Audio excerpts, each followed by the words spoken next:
When you think of the Tour of Flanders, you think of the Ode de Quaremont, the Paterberg, and the Koppenberg. The race, also known as de Ronde van Vlaanderen, or de Ronde for short, has been run since 1913, only taking years off for the First World War. Though it is a very important race in the Spring's Classics calendar, its heroes from the first edition's stories are all but forgotten today. The Tour of Flanders, like many other bike races in the day, was started as an attempt to promote a newspaper. In this case, it was created by Karel van Wijnendale to advertise Sport World, and was made to be a direct competitor to the only other big Belgian race at the time, Liège-Bastogne-Liège.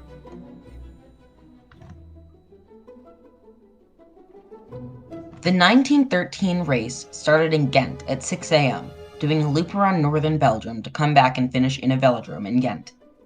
It was a brutal 324 kilometers, or 201 miles, of poor, mostly cobbled roads, and the route even took the riders on bike paths at some points. Of the 37 starters, only 16 finished. There were 10 people left in the group going into the final stages of the race, and by the time they got to the velodrome, there were only 5 riders left to contest the sprint. Paul Deman won the sprint to win the first ever edition of the Tour of Flanders. Paul Deman was born on April 29, 1889 in Belgium. He was born and grew up very near the French border, giving him an almost international identity. As a teenager, he started working in a carpet factory, but he quickly became one of the top juniors in Belgium. In his early 20s, he dominated the Amateur Belgique Tour, winning 6 stages. This performance was enough to get him a spot at the Sapphire Cycles team. His first standout performance was in 1911 at the Tour de France. He came in 13th out of the 47 participants in his first tour. The next year, he got 10th place in ParisRoubaix. That same year, he raced in the 1912 Bordeaux-Paris. Bordeaux-Paris was one of the oldest big races, having been started in 1891. It was one of the founding spring classics, somewhat paving the way for the monuments we know today. It was a brutal race, with the 1912 edition being 560 kilometers long, or 350 miles long, over cobbled roads in bad condition. Emile Georget ended up winning, taking over 19 and a half hours to finish the race, and Paul Deman achieved a respectable 6th place, proving that the faith put in him was not a mistake. Sadly, as time went on and the 1980s approached, the cycling world did not have use for such a long race, and high-profile riders were not willing to compromise their training for other races to train for it. The race stopped being run in 1988, as only a few riders wanted to race it. The next year was 1913, and this was the year that Paul Deman would seal his name in cycling history as the first ever winner of the Tour of Flanders. He teamed up with Jeff Van Dale, as neither of them was with large teams, and both knew that the only way for them to stand a chance was to work together. They promised to split the prize money of 14,000 Belgian francs, worth 64,000 US dollars, or 54,000 euros today. As you already know, he won. The next year, he won Bordeaux-Paris, taking advantage of the poor conditions to pull off a tremendous feat. The summer of 1915 was not a pretty one for Europe. The First World War had struck, and by the end of the summer, the German threat was growing in Belgium. Belgium had announced that they would stay neutral in the war. This was quickly tested by the Germans as they mobilized their troops and sent a threat that if Belgium did not give them free passage through their country, they would openly attack. Belgium declined, and only 13 days after the Germans first crossed the border, they took Brussels. This affected Paul Deman greatly, and he decided to do his part in the war and join the Belgian espionage service. He was tasked with smuggling information across the Dutch border by bike.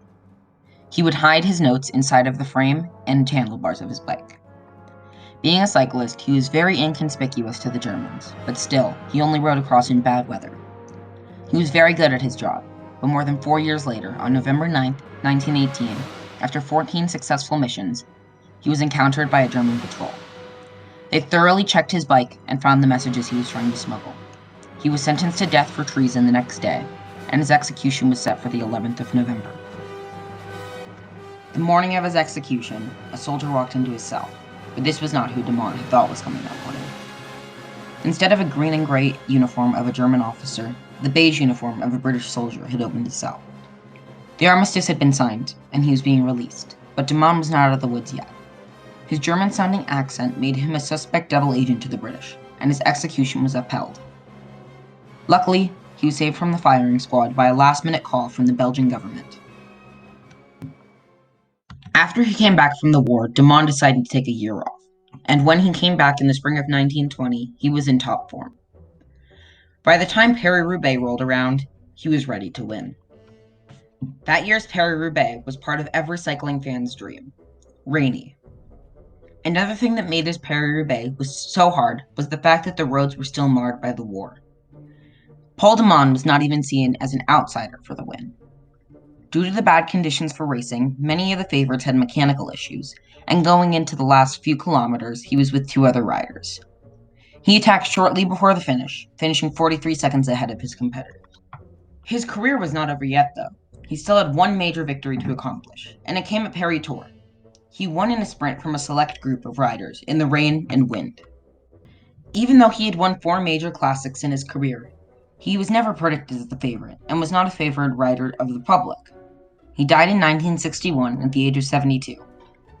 Even though he was the first winner of one of the biggest races in the world, and one of the strongest classics riders of his time, his story is all but forgotten. Paul Deman shaped cycling history for the next 108 years and more. He bravely spied in the First World War, and even when everybody thought his career was done, he won 2 more big classics. So next time you're watching a spring classic, or any other race, think about Paul Deman and how he went against all odds in cycling. Thank you for watching. If you enjoyed the video, I would really appreciate it if you hit the like button. If you want to catch my premieres and be the first people to catch my videos when they come out, subscribe to the channel and turn on the notification bell. Thank you so much for sticking around to the end of the video.